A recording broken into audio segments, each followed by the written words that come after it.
அண்ணாமலையார் கரோகரா.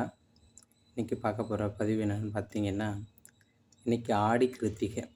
இந்த ஆடி கிருத்திகைக்கு நம்ம என்ன பண்ணணும், முருகப்பெருமானை எப்படி வழிபடணும் அப்படின்னு பார்த்தீங்கன்னா, நம்ம இன்றைக்கி ஃபுல்லாக ஒரு பொழுது இருக்கலாம். இருந்து பாலும் பழம் மட்டும் அருந்திக்கலாம். அருந்திட்டு நம்ம இன்றைக்கி ஃபுல்லாக சஷ்டியை படிச்சுட்ருக்கலாம். இல்லை வேல்மாறன்னு கேட்டிங்கன்னா முருகனுக்கு இன்னும் ரொம்ப பிடிக்கும். வேல்மாறனை படிக்கலாம், சஷ்டியை படிக்கலாம். முடிந்த அளவுக்கு உங்கள் கூடவே வந்து அந்த சஷ்டி புக்கும் இல்லை வேல்மாறன் புத்தகமும் உங்கள் கையிலே இருக்கட்டும். அது ரொம்ப இன்றைக்கி நல்லது. நீங்கள் என்ன நினச்சிட்ருக்கீங்களோ அதை நினச்சிக்கிட்டே இருங்க. அது மட்டும் கிடையாது, ஈவினிங் நீங்கள் என்ன பண்ணீங்க, ஒரு பொழுது முடிக்கிறதுக்கு முன்னாடி என்ன பண்ணுறீங்க அப்படின்னா, நீங்கள் ஒரு 6 பூக்கள், உங்களுக்கு பிடிச்ச பூக்கள் எந்த பூக்கள்லாம் எடுத்துக்கலாம்.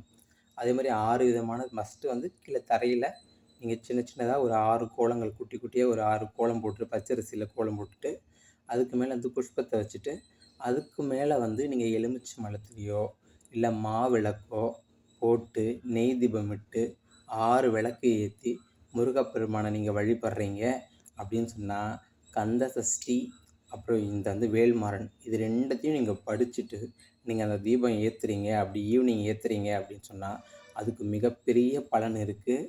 அது நீங்கள் எதிர்பார்க்காத பலன் கிடைக்கும். அது மட்டும் கிடையாது, நீங்கள் முடிஞ்சால் சின்ன கோவிலில் பள்ளி அறை பூஜை இருந்தால் அதையும் கலந்துக்குங்க.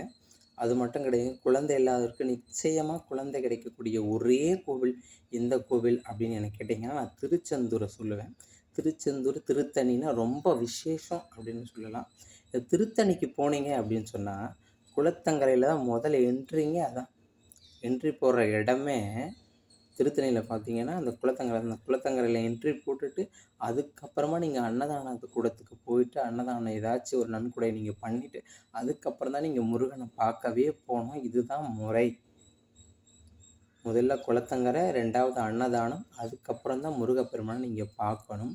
அதுதான் முருகனும் ஆசைப்படுவார். அண்ணாமலையார் கரோகரா. நீங்கள் இறைவனை வழிபடக்கூடிய ஆளாக இருந்தால் நிச்சயமாக இன்றைக்கி நீங்கள் திருத்தணிக்கு போய் முருகனை வழிபட்டீங்க அப்படின்னா மிகப்பெரிய சிறப்பு. ஒரு பொழுது இருந்துட்டு தான் மிக மிக மிக மிக சிறப்பான ஒரு விஷயம். நீங்கள் வாழ்க்கையில் எட்டாத தூரத்துக்கு போனோன்னா 100% திருத்தணி முருகன்கிட்ட போனீங்க இன்றைக்கி அப்படின்னா, வாழ்க்கையில் நீங்கள் எங்கேயோ போகலாம். எல்லா விதமான அனுபவங்களும் நீங்கள் கற்றுக்கலாம். அண்ணாமலையார் கரோகரா.